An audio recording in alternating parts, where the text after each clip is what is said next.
자, 저는 지금 로마의 명물인 베네치아 광장에서 진실의 입이 있는 그 사이의 중간 지점에 와 있습니다.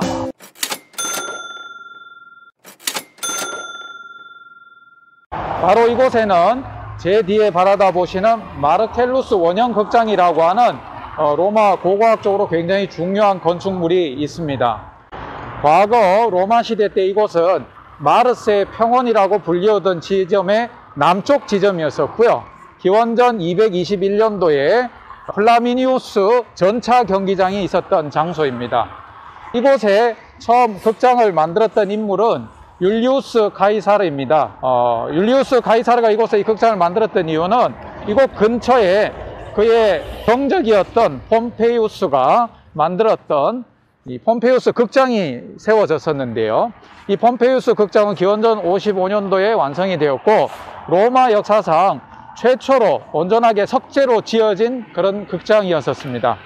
그래서 이 율리우스 가이사르가 그 극장에 대항하려듯이 이곳에 극장을 건설할 계획을 세우게 되지요. 그러나 기원전 44년도에 율리우스 가이사르가 암살을 당해 죽는 바람에 그가 생전에 완성하지 못하게 되고요. 그의 후계자였던 아우구스투스 황제 때 기원전 17년도에 완성이 되었습니다. 이 건축물의 외관을 보시면 마치 콜로세움을 보는 듯한 느낌이 많이 드시죠? 실제로 콜로세움의 모델이 되었던 건축물입니다. 그러나 콜로세움보다 약 90여 년 먼저 지어진 그런 건축물이었습니다. 아우구스투스 황제는 이 건물을 짓고 자신의 조카이면서 후계자였던 마르켈루스의 이름을 붙이게 되었는데요. 그 이유는 그가 후계자로 삼았던 마르켈루스가 안타깝게도 기원전 27년도에 죽음을 당하게 되죠. 그래서 죽은 자신의 조카의 이름을 붙여서 마르켈루스 극장이라고 이름을 지었고요. 로마 시대 때 극장이라는 것은 뭐 오늘날도 마찬가지입니다만 음악이라든지 연극이라든지 또는 문학, 시 같은 것들을 낭송을 하던 그런 공간이었습니다. 외관을 보시면 반원형 형태로 되어 있고요. 객석 무대로 사용이 되었던 지름은 약 130m의 길이를 갖고 있고요.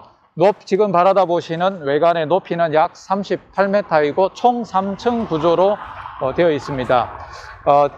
아래쪽에는 이 아치 형태가 특징인데요. 이 아치와 아치 사이에 자세히 보시면 트라베르티노, 우리말로는 석회화라고 불리우는 석재이죠. 이 석재를 이용해서 아치와 아치 사이에 돌 기둥들이 들어가 있는데 각 층마다 기둥의 주도 양식이 다른 형태입니다. 맨 아래층에는 도리아식이고요. 그리고 2층에는 이오니아식이고, 그리고 3층에는 지금 개조가 되어서 정확하게 알 수는 없습니다만 코린트식으로 되어 있었던 것으로 추정을 합니다. 이것이 그대로 나중에 콜로세움을 건축하는데 반영이 되었었다고 알려져 있습니다. 이 건물이 완성이 되고 난 뒤에 루디 세콜라레스라고 하는 100년마다 한 번씩 열리던 종교 행사가 처음 이곳에서 펼쳐졌었다고 하고요. 그리고 로마 시대, 로마가 멸망할 때까지 극장으로 사용이 되었던 것으로 알려져 있습니다.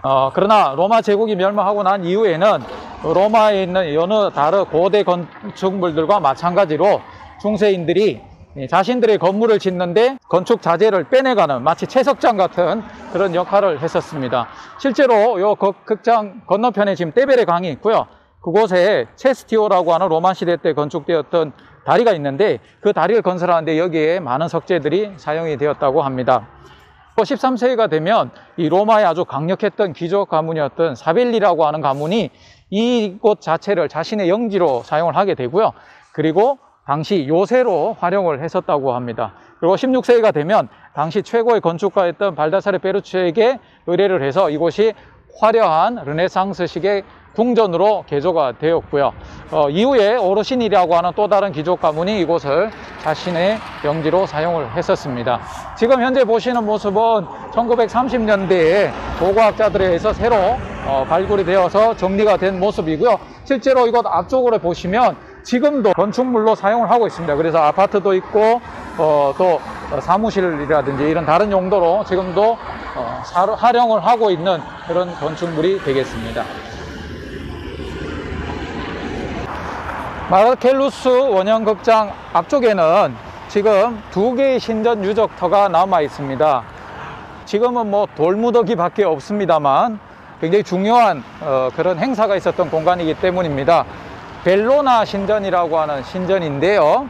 기원전 296년도 우리가 잘 아는 아피우스 가도를 처음으로 건설했던 아피우스 클라우디우스 키에쿠스라고 하는 당시 참정관이 이곳에다가 전쟁의 여신이었던 벨로나 신을 기념하는 신전을 지었습니다. 로마 시대 때 아주 중요한 행사가 펼쳐졌습니다. 뭐냐면 로마인들이 전쟁을 선포할 때 상대국에게 참전 선언을 했던 공간이 바로 이곳이었습니다. 어떤 식으로 했었냐면 이 신전 바로 앞쪽에 가상의 공간을 하나 만들어 놓고요. 그곳에다가 창을 던지면 그것이 그 나라에 대한 선전포고라는 어떤 그런 형태의 행사들이 있었던 거죠. 그래서 이 행사의 기원은 사실은 요 건너편의 떼베레 강에서부터 시작이 됩니다. 로마 건국 초기에는 요 떼베레 강이 경계였었죠. 그리고 강 건너편은 바로 이민족의 땅이었었습니다. 그래서 전쟁을 하기 전에 강에서 상대방 영토였던 강 건너편에 창을 던짐으로써 이렇게 선전포고를 했었는데, 이게 이제 로마 제국의 세월이 커지면서 영토가 확장이 되면서 사실상 불가능하게 되죠. 그러나 로마 원로원에서는 그러한 선전포고의 어떤 형식을 상징적으로, 그래서 이곳 앞에서 가상의 적국의 공간을 마련해 놓고 공간에다가 창을 던지는 행사를 함으로써 로마 시민들에게, 그리고 또 상대 적국에게 전쟁을 시작한다라는 행사를 했었습니다. 이 벨로나 신전 바로 옆에는 지금 현재 기둥 3개가 세워져 있는 건축물이 보이는데요. 저기가 아폴로 소시우스 신전이라고 하는 신전입니다. 기원전 431년도에 아폴로 신전으로 지어졌었는데요.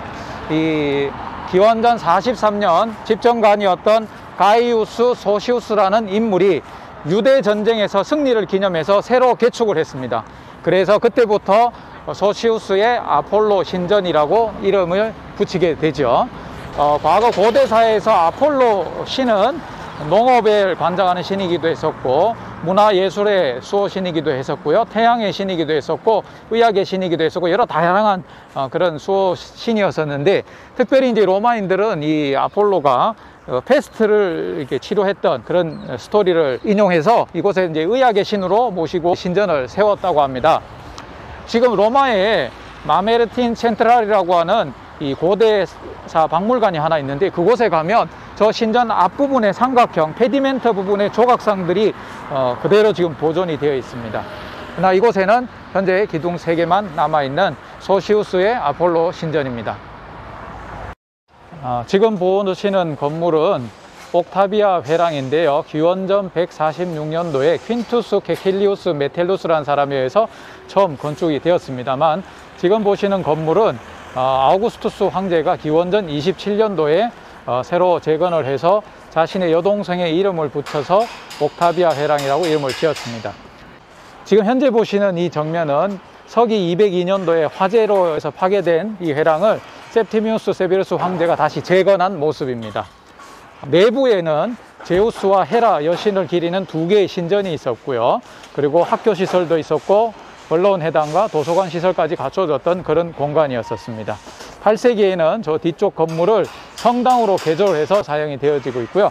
중세 때는 이곳에 어시장이 들어섰던 그런 공간이기도 합니다.